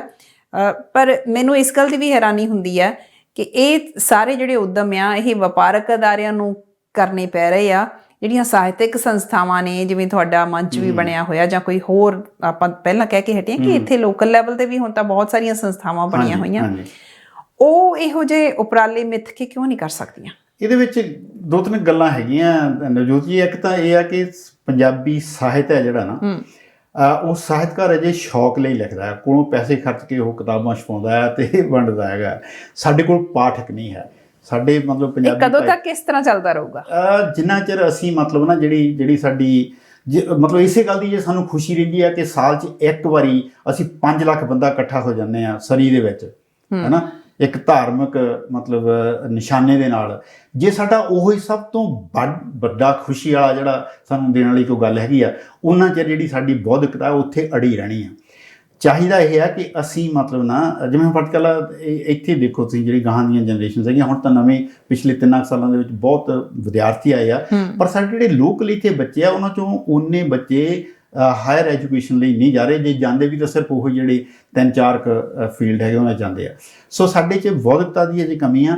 ਤੇ ਜਿੰਨਾ ਚਿਰ ਲੇਖਕ ਜਿਵੇਂ ਫਟਕਲਾ ਜਿਹੜੀ ਮਤਲਬ ਇੱਥੇ ਮੈਂ ਪਹਿਲਾਂ ਜ਼ਿਕਰ ਕੀਤਾ ਕਿ 12 13 ਜਾਂ 25 ਕਿਤਾਬਾਂ ਛਪੀਆਂ, ਉਹ ਲੇਖਕ ਤਾਂ ਮਿਲੀਅਨਰ ਹੋਣੇ ਚਾਹੀਦੇ ਆ, ਹੈ ਨਾ। ਇੱਧਰ ਕਿਸੇ ਜਦੋਂ ਮਤਲਬ ਅੰਗਰੇਜ਼ੀ 'ਚ ਲਿਖਣ ਵਾਲੀਆਂ ਇੰਨੀਆਂ ਕਿਤਾਬਾਂ ਛਪ ਜਾਂਦੀਆਂ ਤਾਂ ਉਹਨੂੰ ਰੋਟੀ ਦਾ ਫਿਕਰ ਨਹੀਂ ਰਹਿੰਦਾ। ਬਿਲਕੁਲ, ਉਹ ਹਰ ਕਿਸਮ ਦੇ ਕੰਮ ਕਰ ਸਕਦਾ। ਸਾਨੂੰ ਨਹੀਂ, ਸਾਡੇ ਮਤਲਬ ਕਿਉਂਕਿ ਮਤਲਬ ਹੈ ਕੋਸ਼ਿਸ਼ ਹੋ ਰਹੀ ਆ, ਪ੍ਰਕਾਸ਼ਕਾਂ ਵੱਲੋਂ ਹੋ ਰਹੀ ਆ, ਲੋਕਾਂ ਵੱਲੋਂ ਵੀ ਹੋ ਰਹੀ ਆ ਵੀ ਲੋਕੀ ਕਿਤਾਬਾਂ ਖਰੀਦਣ, ਲੋਕੀ ਪੜ੍ਹਨ। ਪਹਿਲਾਂ ਨਾਲੋਂ ਥੋੜ੍ਹਾ ਜਿਹਾ ਮੈਨੂੰ ਤਾਂ ਫਰਕ ਵੀ ਲੱਗਦਾ, ਪਰ ਮੁੱਖ ਚੀਜ਼ ਇਹ ਆ ਕਿ ਲੇਖਕ ਜਿਹੜਾ ਆ ਉਹਦੀ ਲਿਖਤ ਨੂੰ ਨਾ ਤਾਂ ਉਸ ਕਿਸਮ ਦੀ ਪਾਠਕਾਂ ਤੋਂ ਉਹਨੂੰ ਪ੍ਰਤੀਕਰਮ ਮਿਲਦਾ ਆ, ਫੀਡਬੈਕ ਮਿਲਦੀ ਆ, ਤੇ ਨਾ ਹੀ ਫਾਈਨੈਂਸ਼ਲੀ ਉਹਨੂੰ ਮਤਲਬ ਉਸ ਕਿਸਮ ਦੀ ਜਿਹੜੀ ਮਿਲਦੀ ਆ। ਸੋ ਉਹਦੇ ਕਰਕੇ ਲੇਖਕ ਜਿਹੜਾ ਆ ਉਹ ਜੇ ਵੀ ਗਰੀਬ ਆ, ਲੇਖਕ ਸੰਸਥਾਵਾਂ ਜਿਹੜੀਆਂ ਉਹ ਗਰੀਬ ਆ। ਪਰ ਮੈਂ ਇਸ ਗੱਲ ਨੂੰ ਚੰਗੀ ਗੱਲ ਸਮਝਦਾ ਵੀ ਕੁਛ ਜਿਹੜੇ ਆ ਵਪਾਰਕ ਲੋਕ ਆ, ਭਾਵੇਂ ਉਹ ਦੂਜਾ ਵੀ ਉਹਦੇ ਚੋਂ ਮਤਲਬ ਕੋਈ ਨਾ ਕੋਈ ਕੱਢ ਰਹੇ ਹੋਣਗੇ, ਉਹ ਵੱਖਰੀ ਗੱਲ ਹੈਗੀ ਆ। ਪਰ ਜੇ ਉਹ ਹੋਰਨਾਂ ਕੰਮਾਂ ਦੇ ਵਿੱਚ ਵੀ ਤਾਂ ਉਹ ਆਪਣਾ ਲਾਉਂਦੇ ਆ, ਖੇਡਾਂ ਲਈ ਲਾਉਂਦੇ ਆ, ਧਾਰਮਿਕ ਕੰਮਾਂ ਲਈ ਲਾਉਂਦੇ ਆ, ਸਮਾਜਿਕ ਸੇਵਾਵਾਂ ਲਈ ਲਾਉਂਦੇ ਆ। ਜੇ ਉਹ ਸਾਹਿਤ ਵੱਲ ਵੀ ਆਪਣਾ ਮਤਲਬ ਕੁਛ ਲੋਕ ਉਹ ਧਿਆਨ ਦੇ ਰਿਹਾ ਤਾਂ ਮੈਂ ਇਹਨੂੰ ਇੱਕ ਚੰਗੀ ਹਾਂ ਪੱਖੀ ਗੱਲ ਸਮਝਦਾ। ਸੋ ਮੈਂ ਇਹਨੂੰ ਜੀ ਆਇਆਂ ਨੂੰ ਕਹਿਣਾ ਕਿ ਕੁਛ ਸਾਡੇ ਪੈਸੇ ਵਾਲੇ ਲੋਕ, ਜਿਵੇਂ ਹੁਣ ਫਤਿਹਗੜ੍ਹ ਸਾਡੇ ਇੱਥੇ ਵੈਨਕੂਵਰ ਦੇ ਵਿੱਚ ਹੀ ਆ ਨਾ, ਟਾਹਾਂ ਇੱਕ ਪ੍ਰਾਈਜ਼ ਉਹਨਾਂ ਨੇ ਮਤਲਬ ਕੀਤਾ, ਜਿਹੜਾ ਆਪਣੇ ਆਪ ਸਾਰੀ ਦੁਨੀਆ ਦੀ ਪੰਜਾਬੀ ਜਗਤ ਦੇ ਵਿੱਚ ਉਹਦਾ ਨਾਂ ਆ, ਔਰ ਵਿਲੱਖਣਤਾ ਉਹਦੇ ਨਾਲ ਮਤਲਬ ਬਹੁਤ ਵੱਡਾ ਫਾਈਨੈਂਸ਼ੀਅਲੀ ਉਹ ਇਨਾਮ ਹੈਗਾ ਆ। ਇਸੇ ਤਰ੍ਹਾਂ ਹੀ ਸਾਡੇ ਸੁਖੀ ਬਾਠ ਹੋਣੀ ਹੈਗੇ ਆ, ਉਹ ਇੱਥੇ ਕਰਦੇ ਆ, ਉਹਨਾਂ ਦੇ ਬ੍ਰਦਰ ਬਲਦੇਵ ਬਾਠ ਆ, ਜਾਂ ਹੋਰ ਲੋਕ ਵੀ ਜਿਹੜੇ ਆ। ਮੈਂ ਸਮਝਦਾ ਕਿ ਬਹੁਤ ਸਾਰੇ ਸਾਡੇ ਅਮੀਰ ਲੋਕ ਹੈਗੇ ਆ ਜੇ ਉਹਨਾਂ 'ਚੋਂ ਹੋਰ ਵੀ ਸਾਹਿਤ ਵੱਲੋਂ ਪੈਸਾ ਲਾਉਣਾ ਸ਼ੁਰੂ ਕਰਨ ਇਸ ਕਿਸਮ ਦੀਆਂ, ਕਾਫੀ ਹਾਂ ਪੱਖੀ, ਹਾਂ ਉਹ ਮੈਂ ਇਹਨੂੰ ਬਹੁਤ ਹਾਂ ਪੱਖੀ ਸਮਝਦਾ। ਹਾਂ ਲੇਖਕਾਂ ਨੂੰ ਜ਼ਰੂਰ ਇਸ ਗੱਲ ਲਈ ਸਾਵਧਾਨ ਰਹਿਣਾ ਚਾਹੀਦਾ ਕਿ ਕਿਤੇ ਉਹਨਾਂ ਦੀ ਇਸ ਮਤਲਬ ਅਟਰੈਕਸ਼ਨ 'ਚ ਆ ਕੇ ਉਹ ਜੋ ਕੁਛ ਆਪ ਕਰਨਾ ਚਾਹੁੰਦੇ ਆ ਉਹਦੇ ਤੋਂ ਨਾ ਥੜਕ ਜਾਣ। ਇਸ ਗੱਲ ਲਈ ਜ਼ਰੂਰ ਸਾਵਧਾਨ ਰਹਿਣ ਦੀ ਲੋੜ ਆ। ਪਰ ਇਹ ਗੱਲ ਆਪਣੇ ਆਪ ਦੇ ਵਿੱਚ ਵਧੀਆ ਹੈਗੀ ਆ ਕਿ ਪੈਸੇ ਵਾਲੇ ਲੋਕ ਵੀ ਸਾਹਿਤਕ ਕੰਮਾਂ ਦੇ ਲਈ ਧਿਆਨ ਦੇ ਰਿਹਾ ਜਾਂ ਪੈਸਾ ਖਰਚ ਰਿਹਾ। ਇਸ ਗੱਲ ਨੂੰ ਮੈਂ ਜੀਆਂ ਨੂੰ ਕਹਿਣਾ, ਲੇਖਕਾਂ ਨੂੰ ਜ਼ਰੂਰ ਇਸ ਗੱਲ ਲਈ ਸਾਵਧਾਨ ਰਹਿਣਾ ਚਾਹੀਦਾ ਕਿ ਉਹ ਥੜਕ ਨਾ ਜਾਣ, ਕਿਤੇ ਵਰਤੇ ਨਾ ਜਾਣ।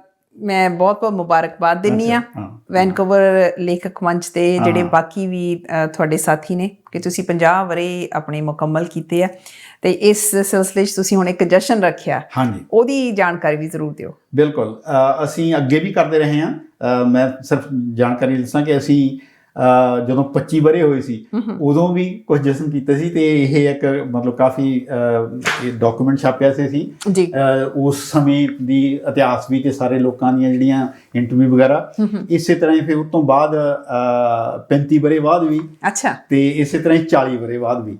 ਸੋ ਅਸੀਂ ਇਹ ਮਤਲਬ ਪਹਿਲੀ ਵਾਰੀ ਨਹੀਂ ਕਰ ਰਹੇ, ਅਸੀਂ ਪਹਿਲਾਂ ਵੀ ਇਹ ਕੁਝ ਕਰਦੇ ਰਹੇ ਹਾਂ। ਤੇ ਫਿਰ 1987 ਦੇ ਵਿੱਚ ਇੱਕ ਲੇਖਕ ਮੰਚ ਵੱਲੋਂ ਵੱਡੀ ਕਾਨਫਰੰਸ, ਜਿਹਦੇ ਵਿੱਚ ਸਿਰਫ ਅਸੀਂ ਚੇਤਨ ਤੌਰ ਤੇ ਜਿਹੜੀਆਂ ਅੰਤਰਰਾਸ਼ਟਰੀ ਕਾਨਫਰੰਸਾਂ ਹੋ ਰਹੀਆਂ ਸੀ ਉਹਨਾਂ ਤੋਂ ਵੱਖ ਹੋ ਕੇ, ਉਹਨਾਂ ਨੂੰ ਨਗੇਟ ਕਰਕੇ ਅਸੀਂ ਲੇਖਕ ਮੰਚ ਵੱਲੋਂ 1987 ਦੇ ਵਿੱਚ ਇੱਕ ਕੈਨੇਡਾ ਦੀ ਕਾਨਫਰੰਸ ਕੀਤੀ ਸੀ, ਜਿਹਦੇ ਵਿੱਚ 11 ਪਰਚੇ ਅਸੀਂ ਆਪ ਲਿਖੇ ਸੀ ਲੇਖਕਾਂ ਨੇ, ਖੁਦ ਇੱਥੋਂ ਦੇ ਲੇਖਕਾਂ ਨੇ।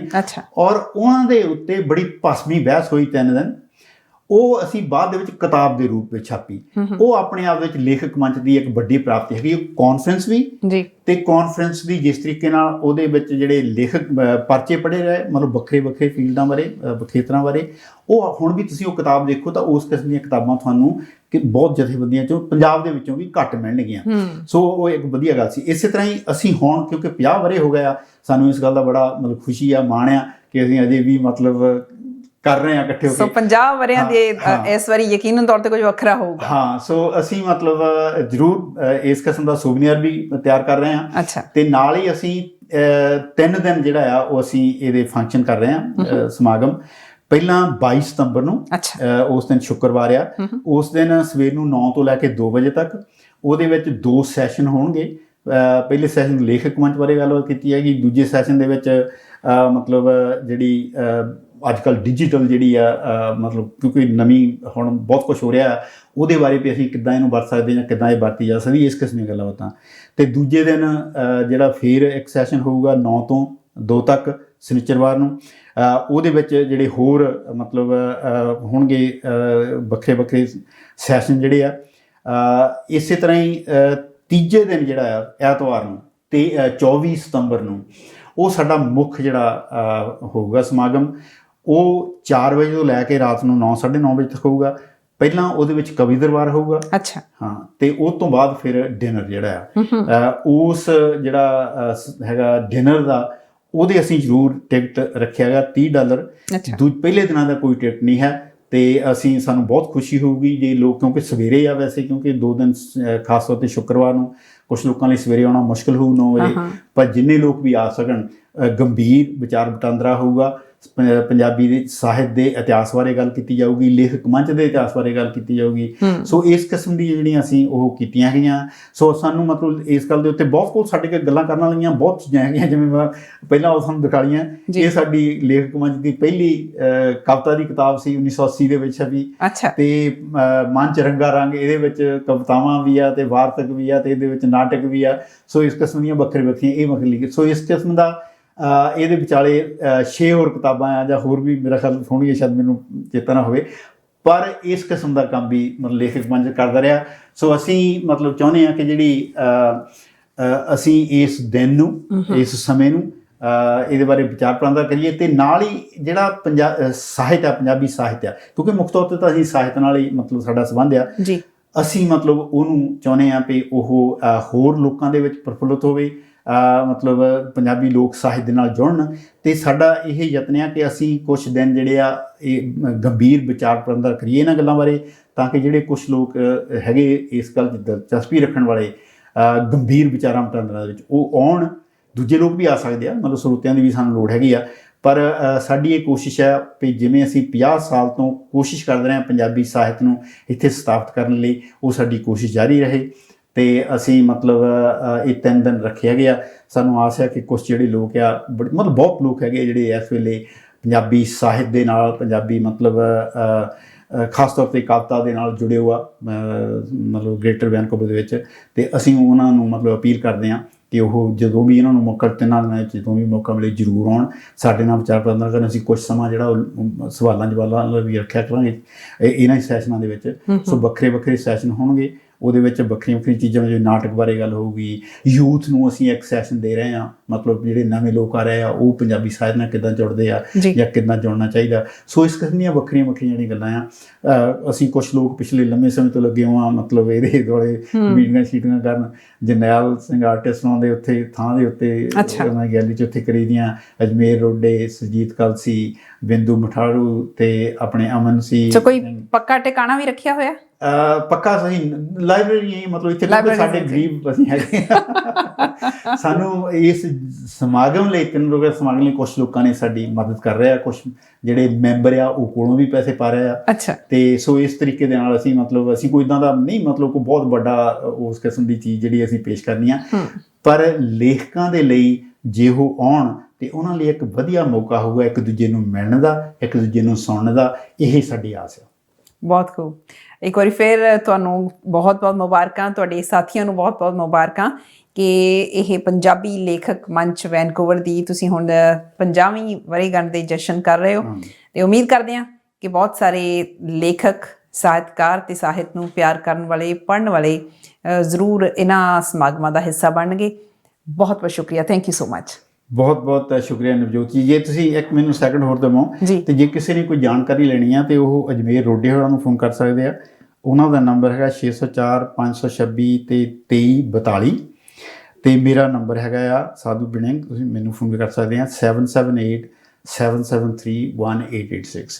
ਸੋ ਅਸੀਂ ਚਾਹੁੰਦੇ ਹਾਂ ਕਿ ਵੱਧ ਤੋਂ ਵੱਧ ਲੋਕ ਆਉਣ, ਪੰਜਾਬੀ ਸਾਹਿਤ ਨਾਲ ਜੁੜਨ, ਪੰਜਾਬੀ ਸਾਹਿਤ ਨੂੰ ਸੁਣਨ। ਸੋ ਤੁਹਾਡਾ ਬਹੁਤ ਸ਼ੁਕਰੀਆ ਆ ਵਕਤ ਦੇਣ ਲਈ। ਆਪਾਂ ਹੋਰ ਬਹੁਤ ਸਾਰੀਆਂ ਗੱਲਾਂ ਕਰ ਲਈਆਂ ਇਸ ਬਹਾਨੇ, ਤੇ ਹਮੇਸ਼ਾ ਜਦੋਂ ਤੁਸੀਂ ਮੌਕਾ ਦਿੰਦੇ ਆ ਤਾਂ ਮੈਨੂੰ ਬਹੁਤ ਵਧੀਆ ਲੱਗਦਾ। ਬਹੁਤ ਬਹੁਤ ਸ਼ੁਕਰੀਆ ਨਵਜੋਤ ਜੀ। ਤੁਹਾਡਾ ਬਹੁਤ-ਬਹੁਤ ਧੰਨਵਾਦ। ਉਮੀਦ ਕਰਦੇ ਹਾਂ ਕਿ ਅੱਜ ਦੀ ਇਹ ਗੱਲਬਾਤ ਤੁਹਾਡੇ ਲਈ ਬਿਲਕੁਲ ਵੱਖਰੀ ਤਰ੍ਹਾਂ ਦੀ ਨਵੀਂ ਗੱਲਬਾਤ ਸੀ।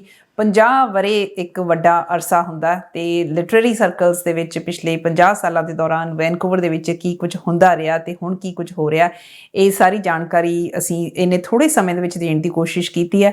ਉਮੀਦ ਕਰਦੀ ਹਾਂ ਕਿ ਇਹ ਪ੍ਰੋਗਰਾਮ ਤੁਹਾਨੂੰ ਪਸੰਦ ਆਇਆ ਹੋਵੇਗਾ ਤੇ ਜੇ ਪਸੰਦ ਆਇਆ ਇਸ ਪ੍ਰੋਗਰਾਮ ਨੂੰ ਸ਼ੇਅਰ ਵੀ ਜ਼ਰੂਰ ਕਰਿਓ। ਤੁਹਾਡਾ ਸਾਰਿਆਂ ਦਾ ਬਹੁਤ ਬਹੁਤ ਸ਼ੁਕਰੀਆ।